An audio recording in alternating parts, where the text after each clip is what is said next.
அனைவருக்கும் வணக்கம். Gold medalist Hindi guides வழங்கும் கற்க கசடர நிகழ்ச்சிக்கு தங்களை வரவேற்பதில் பெருமகிழ்ச்சி அடைகின்றேன். सबको नमस्कार. गोल्ड मेडलिस्ट हिंदी गाइड्स प्रस्तुति कर्क कसडर कार्यक्रम पर आप सबका हार्दिक स्वागत है. आज का शीर्षक है साहित्य लहरी.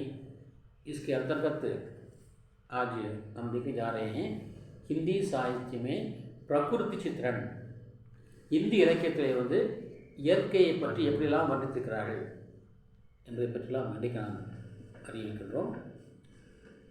ये खासकर प्रवीण उत्तरार्ध के छात्रों के लिए लाभदायक होगा. இது குறிப்பாக பிரவீன் உத்தராத் எழுதுகின்ற மாணவர்களுக்கு மிகுந்த பயனுள்ளதாக இருக்கும்.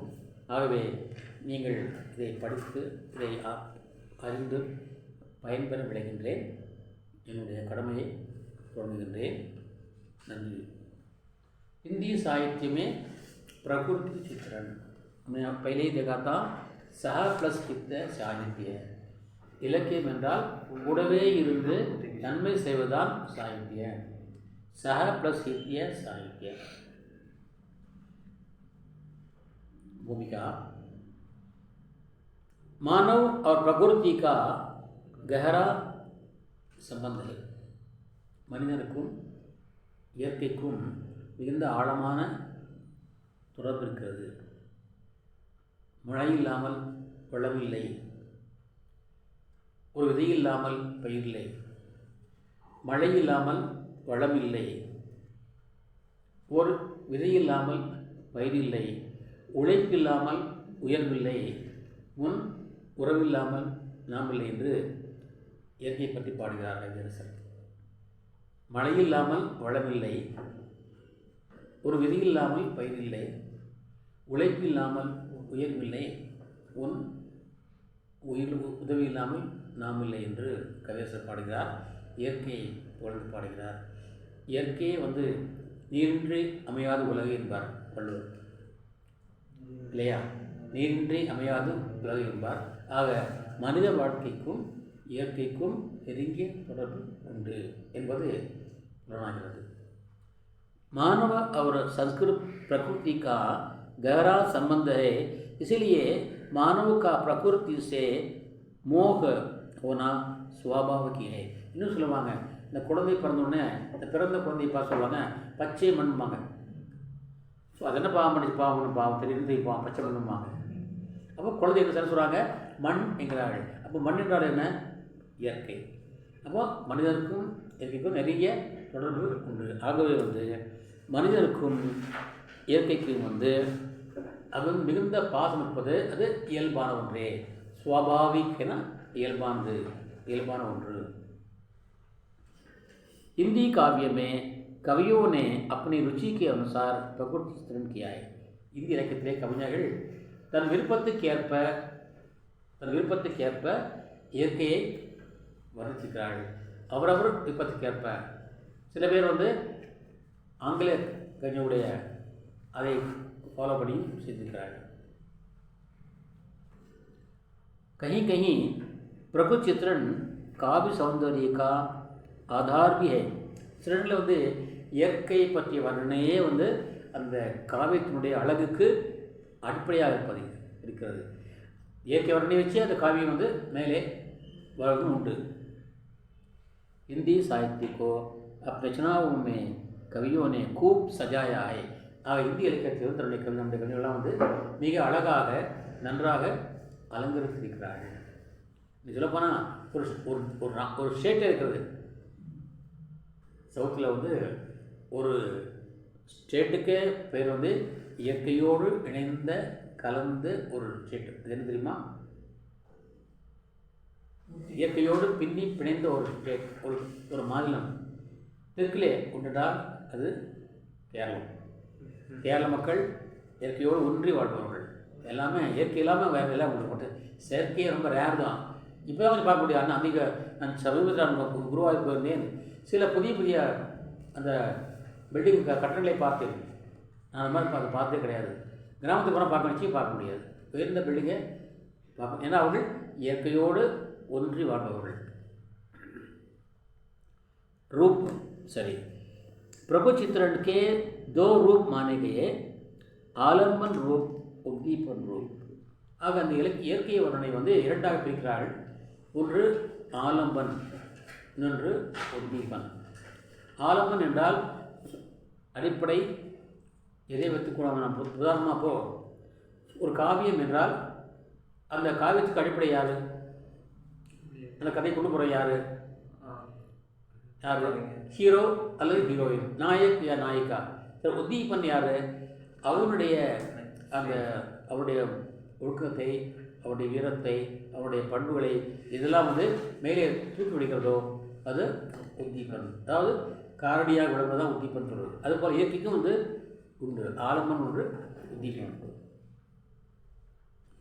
आलम्बन रूप प्रकृति के शुद्ध रूप का वर्णन आलम्बन होता है. அப்போ இயற்கை வந்து அப்படியே தூய்மையாகவே உள்ளது உள்ளபடியே வர்ணிக்கிறது பேர் தான் ஆலம்பன். உத்தீபன் ரூப்னா கொஞ்சம் அப்படியே கொஞ்சம் அந்த எஸ்டாஃப்டிங் பண்ணி வண்டி மாதிரி தான்.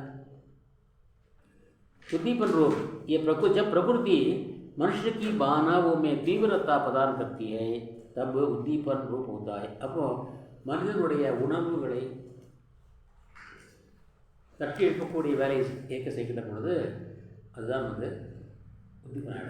உதாரணமாக ஒரு நாயகியை பிரிந்த ஒரு நாயகை பாராயணமாக வாடை என என்னை வாட்டுது, வாடை என்னை வாட்டுது, மனவாழ் தன்னை தேடி என்று பாடுறார் ஒரு கவிஞர். இன்னொரு கவிஞர் பாடுறான் வாடை காட்டுறம்மா வாடை காட்டுறம்மா என்று இன்னொரு கவிஞர் பாடுகிறார். இன்னொன்று ஏப்புள்ள கருப்பாய் உள்ள வந்து படுதாய், ஆடி மாதம் குளிரடி அம்மிக்கல் ஆடுதடி. அம்மிக்கல்லே ஆடுதாம்மா, என் மனசு ஆடாதா, நீ உள்ளவாம்மா அப்படிங்கிறான். அந்த நாயகன் வந்து நாயகியை பார்த்து கேட்குறாங்க. அப்போது மனிதனோட உறவுகளை வந்து தட்டி எழுப்பக்கூடியதாக இருக்கிறது. அப்போ என்னாவது புத்தி அப்படியே இருக்குது, அப்படியே வந்திக்கிறோம். பச்சை பசையர் இருக்குது, நெடுது வளர்ந்த மரங்கள், உயரமாக வளர்ந்த இமயமலை, வெண்பலி போர்த்திய இமயமலை, இதெல்லாம் வந்து ஆலம்பன் ரூப் அப்படியே வர்ணிக்கிறது. அதாவது பண்ணுறது மனிதனோட உணவுகளை தட்டி இருக்கக்கூடிய ஒரு ஒரு கருவியாக மாறும்போது தான் அது என்ன சொல்கிறோம், உத்தீபன் रूप என்று சொல்கிறோம். हिंदी साहित्य का इतिहास. हिंदी साहित्य के आदि काल में प्रकृति के वर्णन का अभाव है.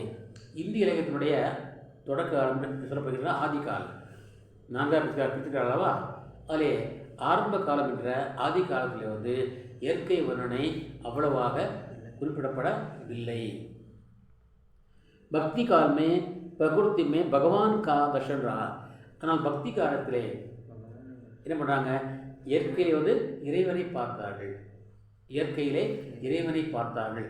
காக்கை சிறையினிலே நந்தலாலா மின்னன் கரிநிறம் தோணுதைய நந்தலாலா என்கிறார் பாரதியார். தீக்குள் விரலை வைத்தால் நந்தலாலா, உன்னை தீண்டும் இன்பம் தோணுதைய நந்தலாலா. இப்போ பாட்டார் நம்ம கவிதை பாடுவார். மலர்களிலே பல நிறம் கண்டேன், திரு மாலவன் வடிவம் அதில் கண்டேன்கிறார் கவிஞர். மலர்களிலே பல நிறம் கண்டேன், திரு மாலவன் வடிவம் அதில் கண்டேன். இப்போ 1000 முகமும் அவருக்கு 1000 வடிவம். அதான் சகஸ்திரநாமம். விஷ்ணு சகஸ்திரநாமம் என்றால் அவருக்கு 1000 நாமங்கள், 1000 பெயர்கள். ஆக மலர்களிலே பல நிறம் கண்டேன், அதில் மாலவன் வடிவம் அதுக்கு பச்சை நிறமும் திருமேனி என்பார். பச்சை நிறம் அவன் திருமேனி, பவள நிறம் அவன் வடிவம் செவ்விதழே, மஞ்சள் நிறம் அவன் தெய்வ முகம், வெண்மை நிறம் அவன் திருவுள்ளம் என்கிறார் கவியரசர். அப்போது இயற்கையில் வந்து இறைவனை காண்கிற தன்மை வந்து பிற்காலத்தில் வந்தது. रीति काल में पूर्वानुभूति की साक्षी बनकर रही. ஆனால் அதே சமயத்தில் ரீதி காலில் வந்து தான் ஏற்கனவே பட்டதையே மீண்டும் திரும்ப சொல்கின்ற ஒரு அமைப்பாக வந்தது. आधुनिक काल में प्रभु चित्रण को प्रधानता दी गई. இப்போ வந்து இப்போ தற்காலத்தில் வந்து அதற்கு முக்கியத்துவம் தரப்பட்டது இயற்கை வர்ணனைக்கு. छायावादी कवियों ने प्रभु चित्रण में अपूर्व क्रांति पैदा कर. छायावादी कवियों வந்து இயற்கை வளங்கள் ரொம்ப இதன் முன்பிராத அளவுக்கு புரட்சியை ஏற்படுத்தினார்கள். பந்து, பிரசாத், நிராலா, மாதேவர்மா இவர்கள்லாம் வந்து ஒரு புதிய புரட்சியை படைத்தார்கள் இலக்கியத்தில். भारत हिंदू हरिश्चंद्र है। हिंदी साहित्य में पूर्ण क्रांति होने के बाद वर्तमान युग का सूत्रपात हुआ था. இந்திய இலக்கியத்தில் வந்து மிக அரிய புரட்சிகள் நடந்தன. ஆதிகால், வீரகாந்தா கால், பிரீத்திகால், அப்புறம் மாடர்ன் ஏஜில் வந்து நிறைய மாற்றங்கள் வந்தது. காரணமே வந்து முன்பு செய்த அந்த புரட்சிகள் தான். भारत हरिश्चंद्र ने गंगा यमुना आदि के प्राकृतिक दृश्यों का वर्णन किया है. हरिश्चंद्र வந்து முதலே வந்து ப்ரோஸை இந்தியிலே கொண்டு வந்தவர். அவரே கங்கை யமுனை பற்றி இங்கே வர்ணித்திருக்கிறார். बिहारी प्रभु चित्रण में सिद्धहस्त कवि हैं. बिहारी இயற்கையை பற்றி வர்ணிப்பதிலே மிக வெற்றி பெற்ற ஒரு கவிஞராக. उन्होंने अपनी छोटी सी पंक्ति में सारे विश्व को प्रकृति वर्णन द्वारा एकता सूत्र में बांध दिया है. அவர் தன்னுடைய சின்ன சின்ன வரிகளிலே இந்த உலகம் முழுமையும் ஒரு கவிதை என்ற கயிற்றாலே அவர் கட்டியிருக்கிறார். अपने उसके अनुसार ग्रीष्म ऋतु सारे विश्व को तपोवन सा बनाती है. அவர் சொல்றாரு, கோடை காலம் இந்த உலகம் புறாவை வந்து நந்தவனம் போல. நந்தவனம் என்றால் முனிவர்கள் தவறு செய்கின்ற வனம். அது எப்படி இருக்கும்? ஆசனம் எப்படி இருக்கும்? அமைதியாக இருக்கும். அங்கே வந்து எதிரிகளே யாருமே இருக்க மாட்டார்கள். அங்கே எல்லாருமே நண்பர்கள் தான் என்ற ஒரு நிலையை உருவாக்கிடுச்சு அம்மா. இது கோடைக்காலம், ஹாட் சம்மர், கிரீஷ்ம ருத்து, ககலானே ஏக்கத்து வசந்த். நான் சொல்லியிருக்கிறேன். कहलाते एकत बसंत आई मयूर मृग बाग. अही मयूर मृग बाग जगत तपोवन सो कियो दीर्घ दाग निदाग. दीर्घ दाग निदाग. दीर्घ दीर्घமான விகாசா இருப்பா சொல்ல இல்லையா? பிறந்தோம் நீண்ட ஆயுசா அழைக்கிறோம். தீர்க்கம் என்றால் நீண்டம். அப்போது தீர்க்க தாகு, தாகுனால் சம்மர் கோடைக்காலம். நிதாகு குறையலையமா, வெப்பமும் குறையலையமா, அந்த அளவுக்கு மிகப்பெரிய வெப்பமாக அதிக வெப்பமாக இருந்த காலம் அந்த காலம். அது என்ன எப்படிச்சாமா? அது இந்த வெப்பமானது இந்த பூமியை வந்து ஜெகத் தப்போவன் சோக்கியோ, தப்போவன்சா இன்னொரு உமாலக்கார் ஜெகத் தப்போவன் சோக்கியோ, இந்த உலகத்தையே ஒரு தபசுகள் வாழ்கின்ற ஒரு தப்போவனமாக மாற்றிவிட்டதாமா அந்த ஹாட் சம்மர், கடுமையான கோடை காலம். சரி, என்ன உதாரணம் என்ன சொல்கிறாரு? ககலாத்தேகைன்னா சொல்லப்படுகின்றன. நமக்கு சொல்லாமா என்ன? இந்த உலகம் புறமே வந்து பெரிய நந்தவனம் மாறிச்சப்பா. அது யார் மாற்றாங்கனாக்கா ஹாட் சம்மர் வந்து லாங் சம்மர் மாற்றிங்கிறாங்க. சரி, எப்படி எதை சொல்கிறீங்க? அதனால் ஒரே இடத்துல வந்து எதிரிகள் வரானுமா. அகின்னா பாம்பு, அகி என்றால் பாம்பு, மயூர்னா மயில். ஓ, மயிலுக்கும் பாம்புக்கும் வகை இல்லையா? சரி, மிருகுனா மான், மானுக்கும் பாகு, பாகுனா புலி, மானுக்கும் புலிக்கும் பகை. ஏனென்றால் புலி வந்து எப்போவுமே அதை சொல்லுவாங்களே, புலி பசித்தாலும் புல்லை தின்மா என்பார்கள் ஒரு பழமொழி. மான் கறி தான் அதிகமாக சாப்பிடும், விரும்பி சாப்பிடும் புலி. புலியும் சிங்கம் வந்து அதிகமாக வேட்டையாடுறது மானைத்தான் வேட்டையாடும். அதான் ரொம்ப இதாக இருக்கும், ஃபேக்டாக இருக்கும். அதனால் மானைத்தான் அதிக வேட்டையாடும். ஆக மானும் புலியும் ஒரே இருக்காமா என்று மக்கள் சொல்கிறாங்கம்மா. அதுக்கு ஒன்றா ஒரே எடுப்பாங்க. சரி, பாம்பும் மயிலும் ஒன்றா இருக்காம, பாம்பும் மயிலும் ஒன்றா இருக்குனாக்கா என்ன அர்த்தம்? இரண்டு பேரும் வந்து என்ன எதை மறந்துச்சு? எனிமிஷிப்பு மறந்துச்சு. இவன் வந்து எனக்கு எதிரி, அவன் எனக்கு எதிரிங்கிறத மறந்துச்சு. அதே போல் இந்த மானும் புலியும் வந்து ஒருத்தர் எதிரிங்கிறத வந்து மறந்துச்சு. ஏன்னா ஒரே இவங்க இருக்கு. வெயிலிருந்து out to escape from the hot summer தான். எப்படி நான் வந்து இந்த கோடையிலேருந்து விடுதலை பெறுவது. இப்போ என்ன பண்ணதாமா, மயில் தோகை வச்சுட்டு இருக்காமா. அந்த தோகை வச்சுட்டு இருக்கும்போது அந்த நிழலில் போய் பாம்பு இருக்குது. அந்த நிழல் இல்லையா, அப்பா நல்ல நிழலப்பா, சூப்பரான பொருள் அது இருந்துச்சாமா. அப்போ மேலே வந்து மயிலாச்சே கொஞ்சம் சாப்பிடணும்னு பயம் எனக்கு இல்லை, நினைவு கல்ல. அப்புறம் மயிலுக்கு வந்து கீழே பாம்பு இருக்கேன் சாப்பிடலாமா என்ற எண்ணம் அதுக்கு இல்லை. சரி, மான் உயர்ந்த மான் உயரமாக இருக்கும், புலி விட மான் உயரமாக இருக்கும். அது உயர்ந்த நிழல் விழுவுது. அந்த நிழல் போய் நீங்கள் நிற்க போய் புலி போய்க்குது. அப்போ என்ன பார்க்குது, நம்ம மேலே இறை இருக்கிறது என்ன நினைக்கல, என்ன நினைக்குது, அப்பா நிழல் கட்சிதுப்பா போதும் நமக்கு என்று. அப்போ இன்னுமே வந்து பகையை மறந்து எல்லாரும் ஒரே என்ன தெரியுமா, எப்படா இது எஸ்கேப் ஆகுது. இப்போ நம்ம என்ன நினச்சோம், கொரோனா வந்து எப்படா கொரோனா வந்து எஸ்கேப் ஆகும் நினச்சி தவிர வேறு நினச்சோமா இங்கே நினைக்கவில்லை. பசியோடு இருக்கிறோம், அவன் நீங்கள் சொல்லுவீங்க, அப்பா பசியோடு இருக்கும் சார், நான் என்ன சாப்பிடுவேன், பசி வந்துட்டு 10 சாப்பிடுவாங்க. அது மாதிரி இந்த ஹாட் சம்மர் வருன்ற பொழுது இவர்களுக்கு எல்லாமே மறந்து போச்சு. என்ன வந்துச்சு அவனுக்கு, எப்படியாவது இங்கிருந்து தப்பிச்சா போகும். அவங்க என்ன ஆச்சாம்மா, இந்த உலகப்புறம் என்ன ஆச்சு, இவர்களே யாருமே இல்லாத நிலைக்கு உருவாச்சு என்று மக்கள் சொல்லணுமா. இங்கே பிஹார் பாருங்கள், சின்ன ரயிலில் எவ்வளோ பெரிய விளக்கத்தை பார்க்க பிஹாரோட சிறப்பாக தான். சுல்தானந்தன் பந்த் கி பிரகிருத் சௌந்தர்யக்கே புஜாரி ஹை. அவர் வந்து இயற்கை அழகை வந்து பூஜிக்கின்றவர். வள்ளிகள் ஆப் சம்பூர்ண சுஷ்டிக்கோ சௌந்தர்யமயி பனாமாத்தே. அவர் இந்த படைப்பு அனைத்துமே வந்து அழகானது என்று கருதுகிறார். प्रकृति का मानवीकरण रूप में पंथ का चित्रण चित्ताकर्षक है. இயற்கை வந்து அவர் மனிதனாக பார்க்கல. என்ன இருக்குது சாயவான். இது சாயவான். உற்று லஹரே கேத்தி, இந்த அலைகள் எப்படி எழுதாமா, அது சொல்லுதாமா, ஹம் கூல விலோக்கனா பாவே, ஹம் குல் விலோக்கனா பாவே. நாம் நம்முடைய பண்பை, நம்முடைய குலத்தை வந்து விட்டக்கூடாது. पर इस उमंग में वो ये नित्य आगे बढ़ती जावे. ஆஹா, நான் வந்து நதி ஒரு இல்லையா போகாது இல்லையா, இந்த மழை காற்றால நல்ல மழையை பாருங்கள், அந்த வெள்ளம் வந்து ஸ்பீடாக போய்ட்டுருக்கும். அப்போ என்ன பண்ணோம், போகிற வழியில் வந்து சின்ன கல் இருந்தாலும் தாண்டி போகும், பெரிய கல் இருந்தாலும் பாதி தாண்டி போகும். வேணாதம்மா அப்படியே குச்சி போதாம்மா. எப்படி இளமையில் வந்து எப்படி பையன் குச்சி போனது மாதிரி அந்த நதி வந்து குச்சி போதாம்மா. पंत जी ने प्रकृति चित्रण के माध्यम से अव्यक्त सत्ता के प्रति कौतूहल प्रकट किया है. ஆக இயற்கை வரலாறு பந்த் சொல்கிறாரு, கண்ணுக்கு தெரியாத ஒரு சக்தி இருக்கிறது.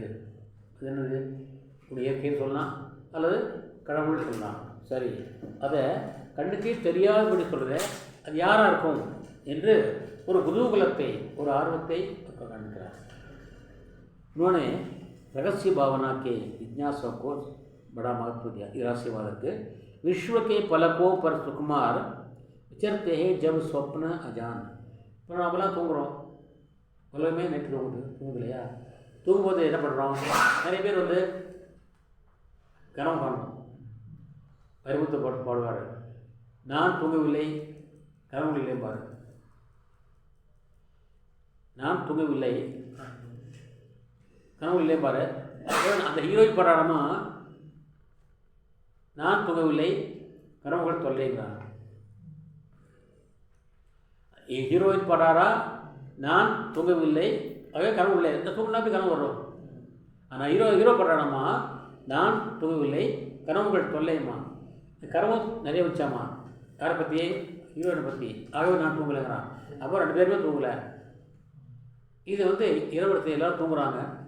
தூங்கின்ற பொழுது நிறைய கனவுகள் வருகிறது. விஸ்வக்கே பலக்க இமைகள், விஸ்வக்கே பலக்கும் பர் சுகுமார் விசர்த்தே ஜப் சொப்ன மகான்.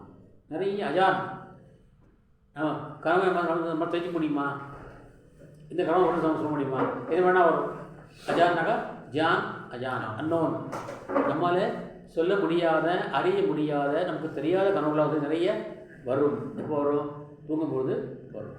சரி, நான் ஜானே நட்சத்திரம் சே கோல். அப்போ தூக்கம் எப்போ வருதுன்னா வானத்திலே விண்மீன்கள் இருக்கும் பொழுது வரும். அப்போது யாரோ ஒருத்தர் அங்கேருந்து வந்து எங்களை நம்ம வந்து கூப்பிடமாக இருக்காங்க. இங்கேருந்து விண்மீன்கள்லேருந்து கீழே இறங்கி வந்து கடவுள் மூலமாக நம்மளே யாரோ கூப்பிடமாக இருக்குது. புலாத்தா நிமந்திரன் தேத்தா மஜிக்கோ, எனக்கு வந்து அழைப்பு கொடுக்குறான். இந்த அழைப்பு நம்ம எப்படி இருக்கணும்? வாங்க, வாருங்களையா, உட்காருங்களையா, வாங்க சொல்லலாம். அப்புறம் பேசாமல் அனுப்பணும் இல்லையா? பேசாமல் இருக்கணுமா?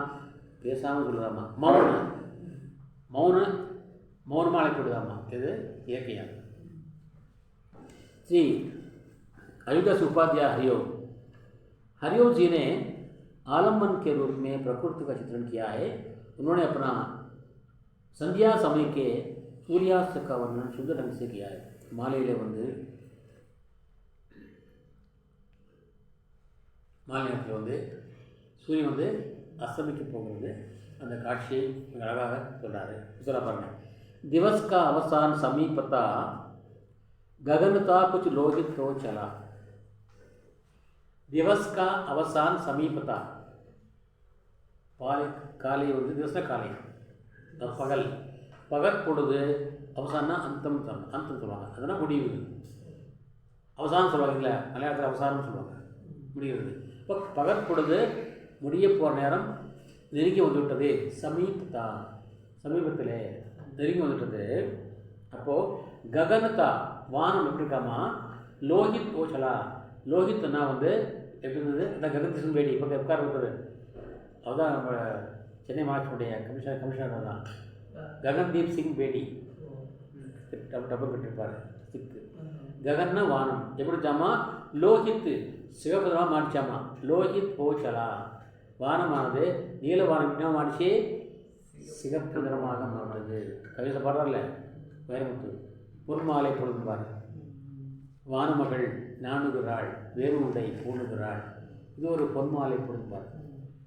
வானமகள் பெண் வைக்கப்படுறாளாமா. இப்போ சவன் போச்சாம்மா, அதான் வானம் சொல்லியிருக்கான்.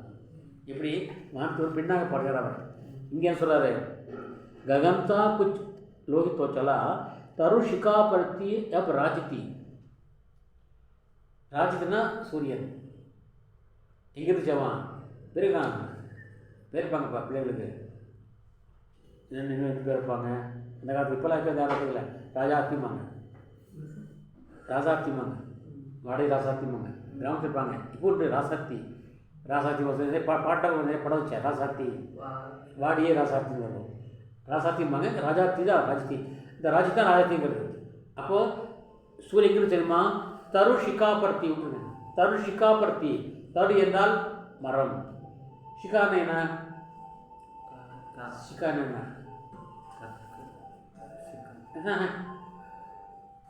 தரு ஷிகாபர்த்தி ராஜத்தி. சூரியன் எங்கே இருந்துச்சாமா, மரத்தினுடைய ஷிகானா உச்சினா நான் குடும்பிதானே அப்படிப்பா. தரு ஷிகாபர்த்தி ராஜத்தி.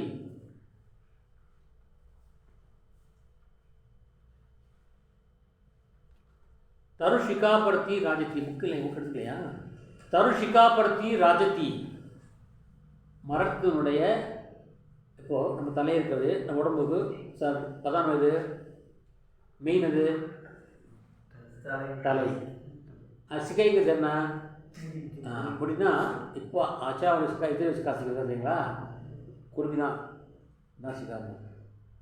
இந்த காலத்தில் வந்து கட்டிங்லாம் கிடையாது, கிராப்லாம் கிடையாது. இந்த காலத்தில் குருமினா இதுதான். அப்படியே வழி வச்சு விட்டு இதை கரெக்ட் பண்ணலாம், அளவு கொடுத்துவாங்க, ஃபுல்லாக வச்சுப்பாங்க. கிராமத்தில் பாருங்கள், எங்கள் ஆணையமல்ல பூரா அப்படி தான் இருப்பாங்க. எல்லோரும் ஆணைப்பட்டியில் எல்லாம் இப்படி தான் இருக்கும். நான் தான் வச்சுருப்பேன். தரு ஷிகாபர்த்தி ராஜத்தி கமலினி குல வல்லபகி பிரபா. கமலினி குல வல்லபகி பிரபா. கமலினி நேரே தாமரை. தாமரை குலத்துக்கெல்லாம் வந்து வல்லபு என்றால், வல்லபர் சொன்னாங்களே, நிறைய வல்லபன் பாரு. யார்? மணாளன்பாங்க. தாமரை மணாளன் சொல்லி யார் சொல்லுவாங்க? தாமரை மணாளன் பேர் இருப்பாங்க. சூரியனுக்கு தாமரை மலரலாமா? ஏனென்றால் சூரியனை பார்த்தான் தாமரை மலரும். ஆகவே தாமரை மணாளன். கமலனி குல வல்லபுகி பிரபா. பிரபா என்றால் ஒளி. அந்த ஒளிப்பட்டு தான் தாமரை மலர்கிறது. கமலனி குல வல்லபுகி பிரபா. ஆக அந்த சூரியனோட ஒளி எப்படி இருந்துச்சாமா? அங்கே இருந்துச்சாமா? எங்கே இருந்துச்சு? மரங்களுடைய உச்சியில் இருக்குது. அதாவது பார்த்தோன்னா சூரியன் வந்து செட் ஆக போகுது, சன் செட் ஆக போகுது. அது சன் செட் ஆன விஷயத்துக்கு படிக்கிறார்கள். திவஸ்க அவசான் சமீபத்தா ககனத்தா குச்சி லோகித்தோட பிரிய பிரவாசி. இது வந்து பிரிய பிரவாஸ் என்ற ஒரு காவியம். அதை பற்றி தான் இது. யார் சொன்னது? அயோத்தியா சிங் உபாத்தியாய். சரி, यशंकर प्रसाद और यशंकर प्रसाद छायावादी कवि हैं. अपने प्रकृति चित्रण से हिंदी साहित्य को उभारा है. இயற்கையோட இந்தியத்துக்கு வந்தவர் மேலே தூக்கி விட்டுக்கிறார்.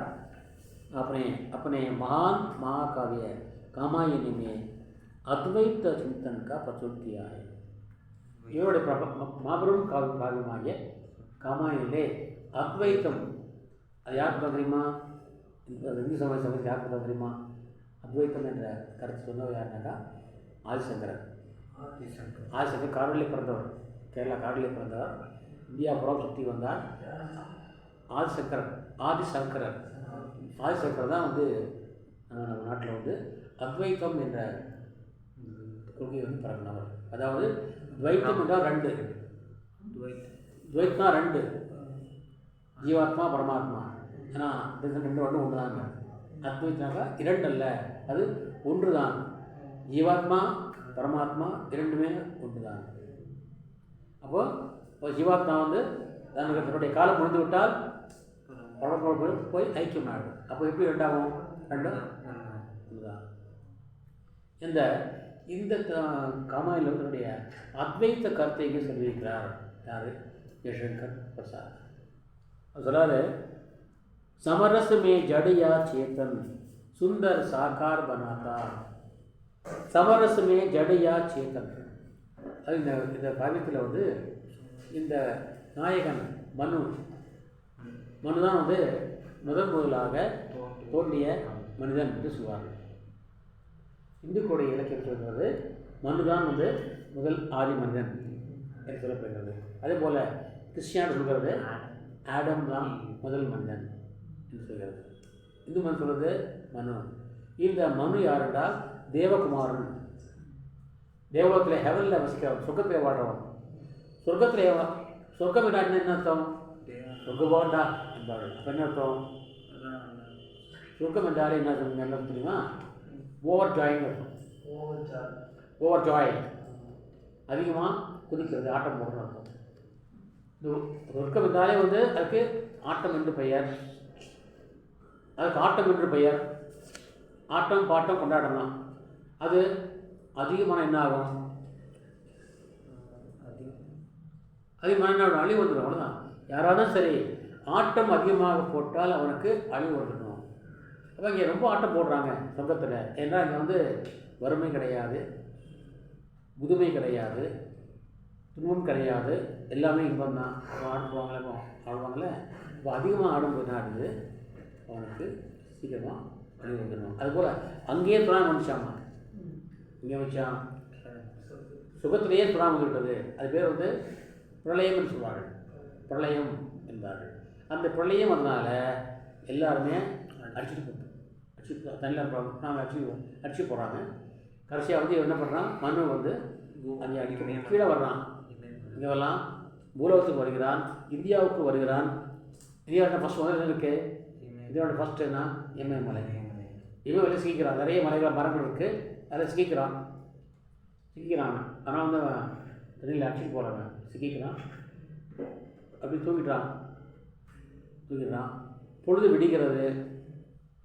சுற்றி பார்த்தா ஒரே காணும். மேடம் ஒரே கோட்டை ஒன்றே காணும், யாருமே இல்லை. இங்கேயும் இருக்காங்க.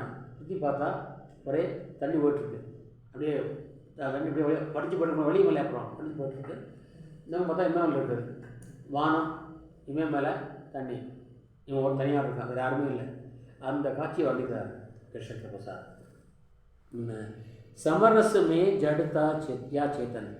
சமரசம்னா ஒரு கவிதை பாடுவார், நம் வாழ்வில் காணா சமரசம் உலாவும் இடமேன்னு ஒரு கவிதை பாடினார்.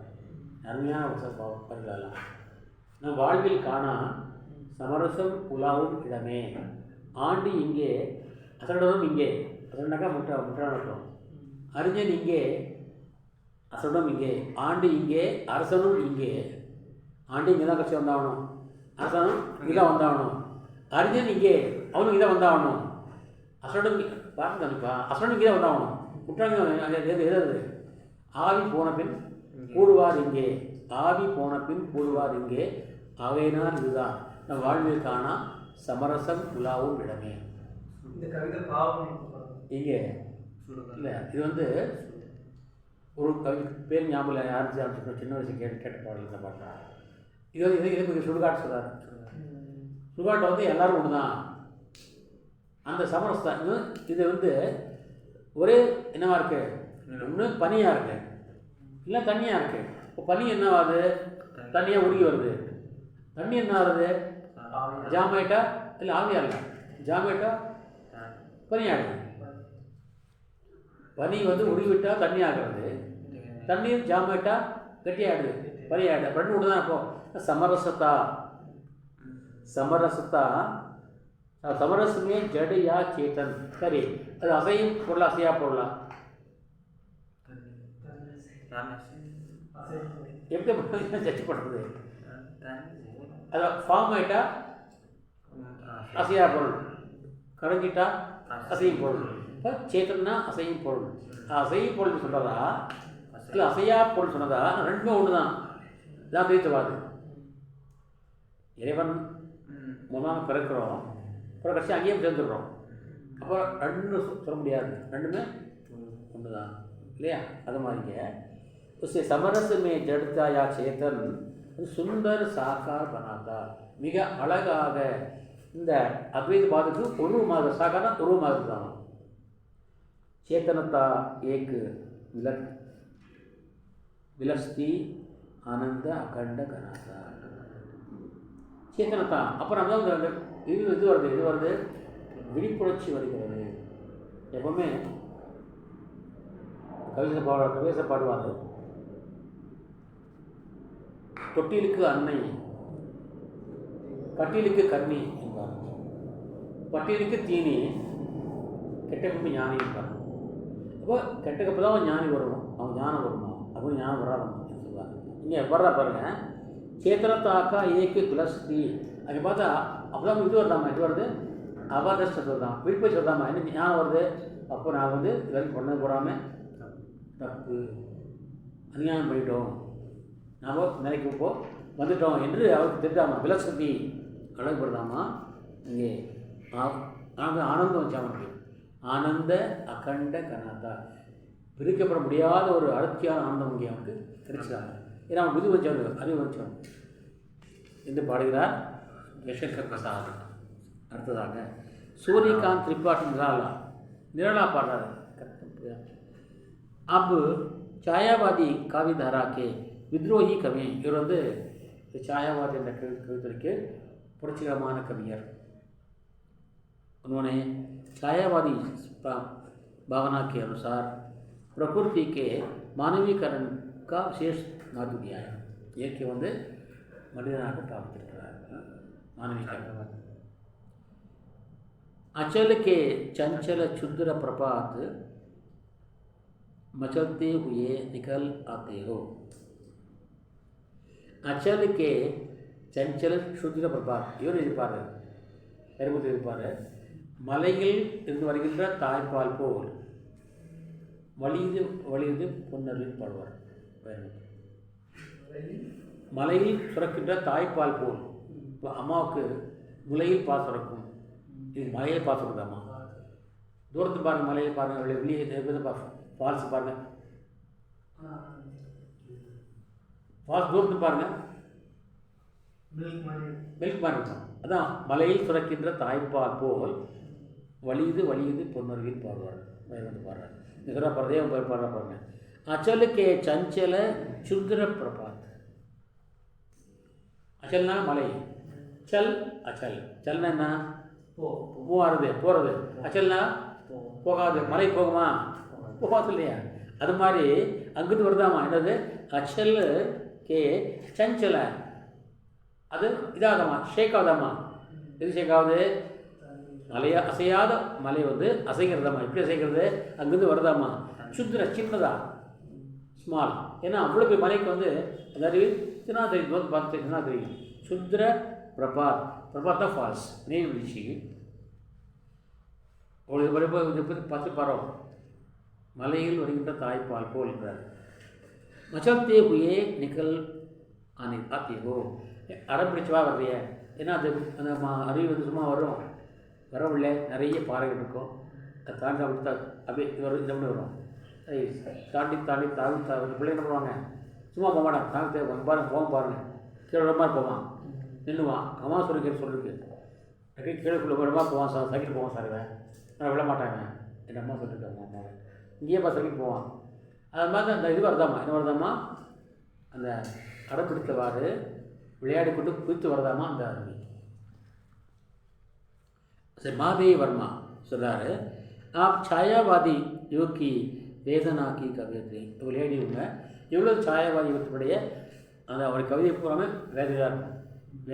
வேதனைனா துயரம். ஆப்கி பிரகச்சித்திரன்மே பிரகிருதி கா மானவீகரணம் சுத்த ढंग से करती. அவர் இயற்கை வர்ணிக்கிறாரு. அது வந்து இயற்கையை வந்து மனிதனாக பார்த்து சொல்கிறார். இப்போது இங்கே ஒரு விசேஷத்துக்கு போகிறாங்க. நிறைய கல்யாணம் நேற்று பார்த்து நான் போயிருந்தேன். நிறைய விசேஷம் நடக்குது. லேடிஸ் என்ன பண்ணுறாங்க? விசேஷத்துக்கு போக என்ன பண்ணுறாங்க? நிறைய பூ வாங்குவாங்க. மெயினாக பூ வாங்குவாங்க. நீங்கள் புடவை சும்மா தான் பரவாயில்ல, பூவை என்ன பண்ணால் போக மாட்டாங்க. மேக்கப் பண்ணும்போது பூ வைக்காமல் போக மாட்டாங்க இல்லையா? அந்த பூ சரி காலையில் ரொம்ப ஆர்வமாக வாங்குறாங்க, காசு கொடுத்து வாங்குறாங்க. காசு இல்லையா, போடுறது போய் பறிச்சுட்டு போடுறாங்க. ரொம்ப இன்ட்ரெஸ்டாக ஆர்வமாக அழகு கொடுத்து பார்த்துக்குவாங்க இல்லையா? அதே மாலை செய்கிறாங்க. அவ்வளோ கௌரவமாக எடுத்து வச்ச பூ மாலை என்ன பண்ணுறாங்க? சாயங்காலம் பிடிங்க, அப்படியே பிடிக்குவாங்க. எங்கள் ஊட்டமாலாம் பிடுங்காது, அப்படியே படுத்துக்குவோம். நாளை காலம் தூக்கிடும். இப்படி அந்த அவ்வளோ அக்கறையாக அந்த பாதுகாத்த அந்த பூவை இது செஞ்சிடறாங்க. சரி, அந்த பூவின் நிலைமை என்ன? அந்த பூ எப்படி சொல்லாமா? அந்த பூவை பார்த்து ஒரு கவிதை பாடுறாரு. இந்த மாதேவி பாடுறாரு. விஸ்வமே ஹே பூல் மலரே, இந்த உலகத்திலே சப்கா ஹிருதய பாதாரா, அனைவர் உள்ளங்களையும் கவர்ந்து கொண்டுதான். பானகரை அட்ராக்ட் பண்ணுது, அனைவர் உள்ளங்களையும் கவர்ந்து கொண்டு. ஏன்னா மலரை பார்த்து ஈர்க்கப்படாத மலர்களே கிடையாது. எல்லாருக்கும் பூவை கண்டால் வந்து அந்த ஒரு ஈர்ப்பு வரும், ஒரு ஆனந்தம் வரும், ஒரு அட்ராக்ஷன் வரும், இம்ப்ரெஷன் வரும். அதான் பூ தராங்க. அதெல்லாம் யூஸ் பண்ணுறாங்க பசங்க.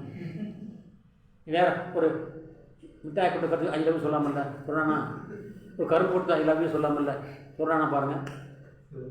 ஒரு சிக்கன் பீஸ் பிடிச்சி ஐ லவ் யூ சொல்கிறானா? பாருங்கள். சொல்கிறானா? என்ன சொல்கிறான்? ஒரு ஃப்ளார் தான் இல்லையா? அது மாதிரி வந்து இருக்கின்ற ஒரு இது கேட்டால் வந்து அது நல்லதான். விஸ்வமே ஹே பூல் து சப்கா ஹிருதய பாத்தா ரஹா, தான் கர் சர்வஸ்வபி. சரி, எவர் திங் அன்றையும் தானம் பண்ணுற. ஏன்னா பூவிடம் என்ன இருக்கிறது? பூவிடம் என்ன இருக்கிறது? தேன் இருக்கிறது, அப்புறம் என்ன இருக்குது? வாசம் இருக்கிறது, அப்புறம் என்ன இருக்கிறது? மனம் இருக்குது, அப்புறம் என்ன இருக்குது? அழகு இருக்குது. ஆக சர்வஸ்வ, அது காலையில் எல்லாமே இருக்கிட்ட, சாயங்காலம் எல்லாத்தையும் கொடுத்துருது, நம்ம கொடுத்துருது. பையன் இல்லையா?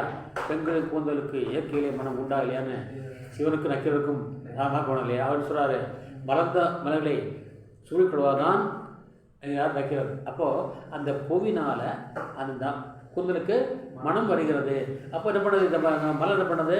மனத்தையும் தியாகம் செய்கிறது, தன்னுடைய அழகையும் தியாகம் செய்கிறது, தன்னுடைய தேனையும் தியாகம் செய்கிறது, எல்லாவற்றையும் தியாகம் செய்கிறது. அனைத்து தான்கர் சர்வஸ்வபி, அனைத்தையும் தியானம் பண்ண அப்புறம் கூட து ஹர்ஷாதாரா, ஹர்ஷ்னா மகிழ்ச்சி, ஹர்ஷ்னா ஹர்ஷானா நாம் சிரிக்கிறது, ஹர்ஷானா பிறரை சிரிக்க வைப்பது. நீ மற்றவர்களை மகிழ்விக்காய், அதாவது பிறரை மகிழ்ப்பதற்காக நீ எல்லாவற்றையும் எல்லாவற்றையும் தியாகம் செய்கிறாய். மற்றவற்றை மகிழ்ப்பதற்காக நீ எல்லாவற்றையும் தியாகம் செய்தாய். சரி, ஆனால் ஜப்னா தேர் தஷா பர் துக்கு ஹுவா சம்சார்க்கோ. இப்போ உன் நிலைமை எப்படி பார்த்தியா? மூலையில் வாடி போய் கிடக்குறேன். உன் நிலைமை பார்த்து இந்த உலகம் யாராவது வருத்தப்படுறாங்களா? நான் தான் வருத்தப்படுறேன் என்று அந்த கவிஞை வருத்தப்படுறாரு. அந்த இயற்கையை வந்து யார் பார்க்குறாரு? மனிதனை பார்க்கிறார். ஜப்னா சரி தஷா பர் நிலைமையை பார்த்து துக்கு ஹுவா சம்சார்க்கோ, இந்த உலகத்துக்கு பெயர் வராத பொழுது கோன் ரோயகா சுமன், சுமன பூவே யார் அழுவார்கள்? யார் பார்த்து சொல்கிறது? யாரை பற்றி சொல்லுவாங்க? அம்சே மனு மிஸ்ஸாக இருக்கும். எங்களை போன்ற மனிதர்கள், யாருக்கு உதவாத மனிதர்கள். மிஸ்ஸாக இருக்குன்னா யாருக்கும் உதவாத மனிதர்கள். ஒரு கோழி ஏற்பட்டால் கூட அந்த கோழி விளையாது. ஒரு கோழி இறந்தாக்கா அதுக்கு விலை இருக்கிறது. ஒரு ஆடு இறந்துவிட்டால் அதுக்கு விலை இருக்கிறது. ஒரு கழிவு விழுந்தான் ஒருத்தன் பார்த்தேன் நான். ஆடு இறந்து விட்டால் கிலோ 8 ரூபாய், கோழி இறந்து விட்டால் அது விலை 600 ரூபாய், மனிதன் இறந்து விட்டால் அது விலை 1 ரூபாய். ஒரு கதையை பார்த்தேன், படித்து பார்த்தேன். ஆடு இறந்து விட்டால் கிலோ 600 ரூபாய், கோழி இறந்து விட்டால் கிலோ 500 ரூபாய், மனிதன் இறந்து விட்டால் 1 ரூபாய். விற்காது என்று ஒரு ஐயம் பண்ணான். அப்பொழுது யாருக்கும் உதவாத மனிதனை சரி, ஆட்டுக்கறி பயன்படுது, மாட்டுக்கறி பயன்படுது, கோழிக்கறி பயன்படுது, மனிதக்கறி அதான் பயன்படுதா? ஹம்சே மனுஷன் நிஸ்ஸார் கோ சார் நிஸ்ஸார், சாரமற்ற யாருக்கு உதவாத மனிதனுக்காக அழ யார் இருக்கிறாள்? பூவே எல்லாத்தையும் தியாகம் பண்ணி கூட உன்னை யாருமே வந்து வச்சுட்டு அதே வச்ச பண்ண தூக்கி போட்டாலே, அப்போ ஒன்று பார்த்து அழாத போது யாருக்கு உதவாத இந்த மனிதனுக்காக அழ யார் இருக்கிறார்? घटवदा विश्व हे फूल तू सबके हृदय भाता रहा, दान कर सरस्वती दुहाई हर्षाता रहा, जब न ये दशा पर दुख हुआ संसार को, कौन रोएगा सुमन हमसे मनुष्य निसार को। श्री महेश्वरन गुप्ता जी ने अपने काव्य स्व साकेत तथा पंचवटी में प्रकृति वर्णन को पूर्ण रूप दिया है। पंचवटी खंडकाव्य का मंगला चरण की प्रकृति वर्णन का शुरू होता है. அந்த பஞ்சவட்டி காவியத்தினுடைய இறைவணக்கமே வந்து இறையை वर्णिपद தான் தொடங்குகிறது. जैसे चारु चंद्र की चंचल किरणें खेल रही हैं जल तल में, स्वच्छ चांदनी बिछी हुई है அவனே अंबर तल में. அவனுக்கு பாருங்க இறைவணக்கமாக தான். चारु चंद्र की चंचल किरणें, चारु என்றால் அழகான, சந்திரனா நிலாவினுடைய, சஞ்சல் கிரணே அதுகின்ற வேவ்ஸ், கேள்வியம்மா விளையாடலாமா? எங்கே விளையாடலாமா? ஜலமே தலமே, நீரிலும் நிலத்திலும் விளையாடலாம். இந்த ரேஷ் விழும் இல்லையா, நீர்லேயும் விடும் நிலத்துலேயும் விடும், அது தானே. சரி, ஸ்வச்ச சாந்தி பிசி ஹுய் ஹை, தூய்மையான பௌர்ணமி நிலா வெளிச்சம் ஸ்பிட்டாக இருக்காமா? எங்கே ஸ்பிட்டாக இருக்குது? அவனி அம்பர் கல்மை, பூமியில் இருக்கு, அவனி வானத்தில் இருக்குது, இந்த உலகம் புறாவும் பரவி இருக்கிறது. இது நிலா வெளிச்சம் எல்லாரும் பரவி இருக்கும் என்று இங்கே இயற்கை வந்து என்னுடைய இறைவணக்கமாக பாடியிருக்கிறார் गुप्ता जी ने साकेत में जो षट ऋतु वर्णन किया. साकेत காலத்தில் வந்து ஷட் ऋतु என்றால் 60 பருவங்கள், 6 वगे पर्वங்களை பற்றி वर्णित. षट ऋतु का वर्णन किया है, उसमें रीतिकालीन षट ऋतु वर्णन की परंपरा का प्रभाव है. रीतिकाल வந்து அங்கே 60 பருவங்களை वर्णिத்தார்கள், அவருடைய தாக்கம் மேலே இருக்கிறது. निष्कर्ष है इस प्रकार हिंदी काव्य में प्रकृति चित्रण विभिन्न रूपों में भरपूर है. प्रकृति चित्रण में ज्ञान और उपदेश का भी महत्वपूर्ण स्थान है. ये ஞானத்தையும் கூட போதிக்கிறாள் இயற்கை ஒன்றில். சில வந்து இதையும் இதை வச்சுக்காங்க, நிறைய போதனையும் சொல்லிக்கிறாள். இது மூலமாக இப்படியாக இயற்கை வர்ணனை இந்த உலகத்தில் இந்த இந்திய இலக்கியத்தில் வந்து மிக அழகாக சொல்லப்பட்டிருக்கிறது. இதுக்கான அந்த credit goes to the poets. இதுக்கான எல்லா ஒரு பொறுமையும் இது எழுதிய அந்த कन्नड़ सारूं इतना कहते हुए मैं आज का ये भाषण शांत करता हूँ.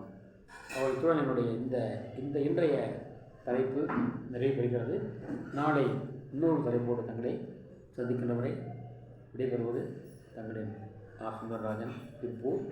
और कल आपसे मिलने वाला हूँ एक नए शीर्षक के साथ. तब तक के लिए विदा लेता हूँ. धन्यवाद. जय हिंद.